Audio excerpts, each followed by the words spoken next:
সবার সামনে সুধার স্মৃতিতে সিঁদুর পরিয়ে সুধাকে স্ত্রীর মর্যাদা দিল তেজ। হ্যাঁ বন্ধুরা, আমরা এমনটাই দেখতে পাবো শুভ বিবাহ ধারাবাহিকের আগামী পর্বগুলোতে। ইশিকা স্টে অর্ডার নিয়ে বসু মল্লিক বাড়িতে আসে। ইশিকা তেজকে বোঝাতে থাকে যে উনি সুধা নন, রুক্মিণী সেনগুপ্ত।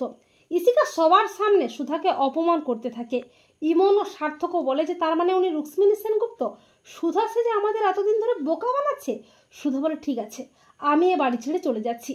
ঠামি বলে না সুধা, তুমি কোথাও যাবে না, তুমি তোরই দিদিভাইকে নিয়ে এই বাড়িতেই থাকবে। সুধা বলে না ঠাম্মি, আপনি আমাকে ক্ষমা করবেন, আমার স্বামী আমাকে স্ত্রী হিসেবে স্বীকার করে না, তাহলে আমি কোন অধিকারে এই বাড়িতে থাকবো বলুন তো। তরি বলে বাবা, মাকে আটকাও, মাকে যেতে দিও না, আমি বাড়ি ছেড়ে যাব না। এরপর সুধা যখন তরিকে নিয়ে চলে যাবে করে, তখন তেজ সুধার হাতটা চেপে ধরে। সুধা বলে ছাড়ুন, আমাকে যেতে দিন। তেজ বলে না, তুমি কোথাও যাবে না। সুধা বলে তেজ, তুমি আমাকে স্ত্রী হিসেবে মানোই না, তাহলে আমি কোন অধিকারে এই বাড়িতে থাকবো।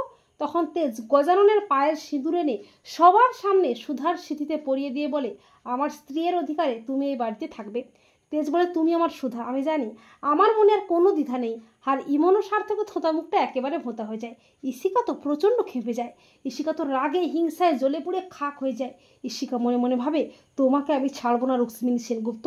তো বন্ধুরা, তোমরাও এটাই চাও তো যে সবার সামনে সুধার স্মৃতিতে সিঁদুর পরিয়ে সুধাকে যেন স্ত্রীর মর্যাদা দেয় তেজ? কমেন্ট করে এক্ষুনি জানিয়ে দাও তোমাদের মতামতটি।